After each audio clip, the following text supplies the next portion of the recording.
Miloši, tak dneska záhradka nám dala veľa paradajok, takže uvaríme paradajky a to len na to, aby sme ich mohli ošúpať, takže už praskla táto šupka, tak ich ideme ošúpať. No takže paradajky máme pripravené a teraz si nakrájame cesnačik. Asi nastrúhame takéto čili papričky, ale vy nemusíte diťúrence, lebo je to štiplavé potom velice. No detičky, takže dali sme si do pavičky olivový olej a teraz tam dáme cesnačik. No a teraz k cesnačiku pridáme to čili. Hlavne dávať pozor, aby sa vám cesnačik nepripálil. No a keď to takto približne vyzerá, tak tam šupneme paradajky. Teraz tie paradajky takýmto prístrojom môžete takto pekne pomačkať. No a potom sa to bude variť dlho. Nie až tak dlho. Sa nám to varí a krásne sme to aj osolili. Osolili sme vodičku, v ktorej budeme variť cestovinky. To je veľmi dôležité, osoliť tú vodičku.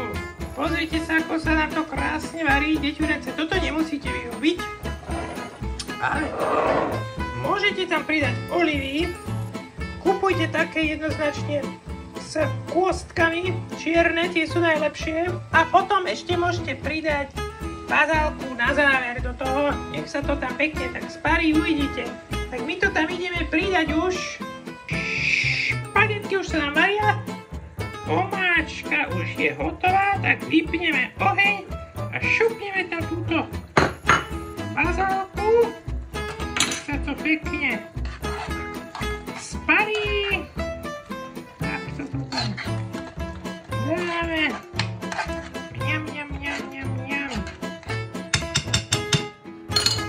No a deti, teraz vám ukážem, ako dobre naservírovať cestoviny. Takže zoberiete parmezán, najlepší sír na svete, a dáte ho takto trošku na tanier.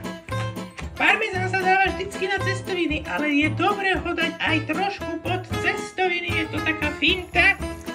Potom zoberiete špagety, alebo teda nejaké cestovinky. A dáte to pekne na ten parmezán.